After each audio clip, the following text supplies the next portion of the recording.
Welcome to The Explainer. Have you ever wondered how a team manages to completely crack an unbeatable defense on the world's biggest stage? Well, today we're breaking down an absolutely thrilling matchup, Spain's historic victory over Argentina in the 2026 World Cup Final. We're going to put this chaotic 90-minute game under the microscope and look exactly at how La Roja dethroned the defending champs. It was a match packed with tactical brilliance, crazy pressure, and honestly, total heartbreak. To truly grasp how this World Cup was won, we're going to look through the lens of three decisive moments from Spain. So we'll start with the final matchup, then dive into Moment 1, midfield mastery, Moment 2, the red card, Moment 3, the breakthrough, before wrapping it all up with Spain's second World Cup. Let's get right into it. Section 1. The final matchup, contrasting styles on the ultimate stage. The stakes going into this game literally could not have been higher. You had La Roja facing off against La Albiceleste, two footballing giants, right? But they had completely different blueprints for how to win. Just look at this contrast. On one side, you have Spain, putting total faith in their youth. I mean, think about what you were doing at 19 years old, because Lamine Yamal and Pau Cubarsí were out there starting a World Cup final. Actually, they became the fourth and fifth players in history to do that at that age.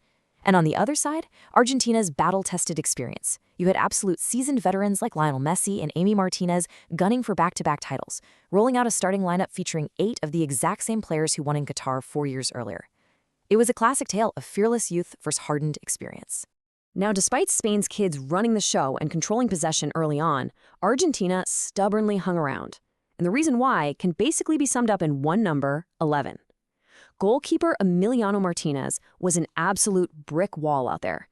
He made a staggering 11 saves in this final. 11. That's more than any goalkeeper in the history of the World Cup final. No way, right? He single-handedly turned what could have been an early Spanish blowout into an agonizingly tight chess match.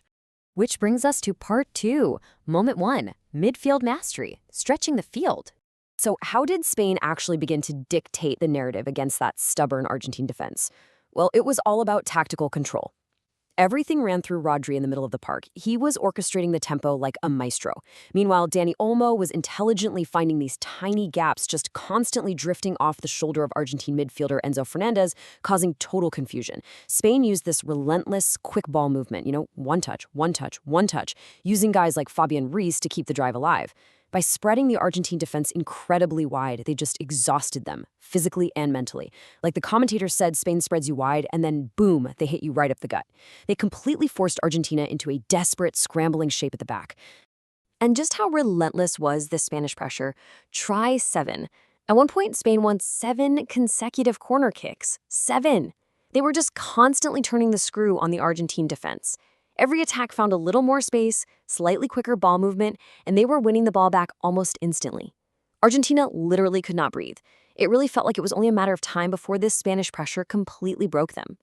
And that builds into our next critical juncture, Section 3. Moment 2, the red card, the tipping point.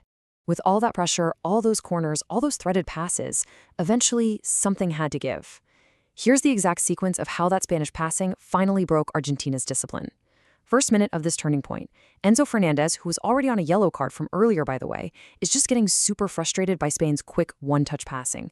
Second minute, Spain strings together this rapid passing sequence.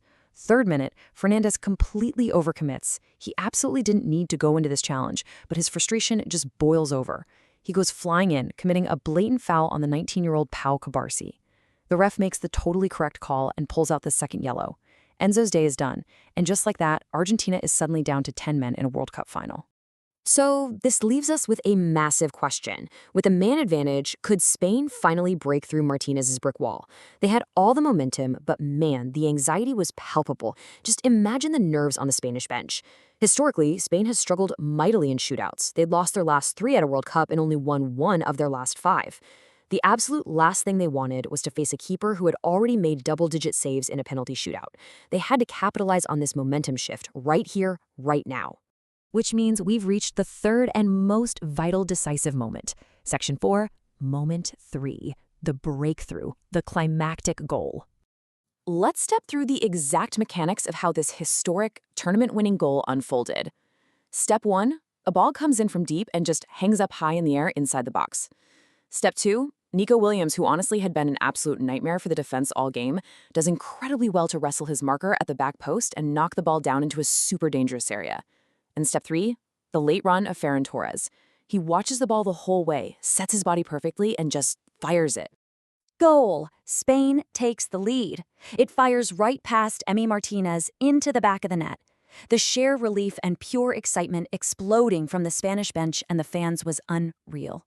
After a record-breaking 11 saves, they finally beat the unbeatable goalkeeper to find that crucial breakthrough. It was an absolute beauty of a setup and a phenomenal finish to finally crack the game wide open. Now, let's transition into our final act. Section 5, Spain's second World Cup, cementing a legacy. But before that trophy could be lifted, Argentina reminded everyone exactly why they are never, ever truly out of a match. In the dying moments of stoppage time, with Martinez lifting the ball forward for one last chance, it was absolute, unadulterated chaos, a frantic scramble inside the box. Lionel Messi sees this tiny gap, plays a quick 1-2, and slips it right into Giuliano Simeone. There are bodies flying everywhere, 80,000 fans in total shock and horror. Simeone leans back, hooks his foot around it, and the shot flies just over the crossbar. Oh my goodness, what a heart-stopping final chance to tie the game. It sails over, the stadium completely erupts, the final whistle blows, and Spain seals their victory. Which brings us to this wonderful, really poignant quote from the broadcast that just perfectly summarizes their incredible tournament. Their football ran supreme, so harmonious. It was truly a joy to watch the Spanish team. The way they moved the ball, the sheer number of connections across the field, their unbreakable togetherness, and their brilliant coaching. At the end of the day, their unified, beautiful style of play was just too much quality even for the legendary Lionel Messi and a tremendously stubborn Argentine side. Spain proved, definitively, that they were the best team in the world. So, I want to leave you with this final, provocative thought. How will Spain's blend of youth, history-making 19-year-olds Yamal and Cubarsí, and their incredibly harmonious, possession-heavy tactics, reshape the future of world football? If this 2026 World Cup Final is any indication, we are entering a brand new era of tactical brilliance led by a totally new generation. Thank you so much for joining me for this explainer. I really hope this helped you experience exactly how history was made on the pitch today. Keep learning, keep asking questions, and I'll catch you next time.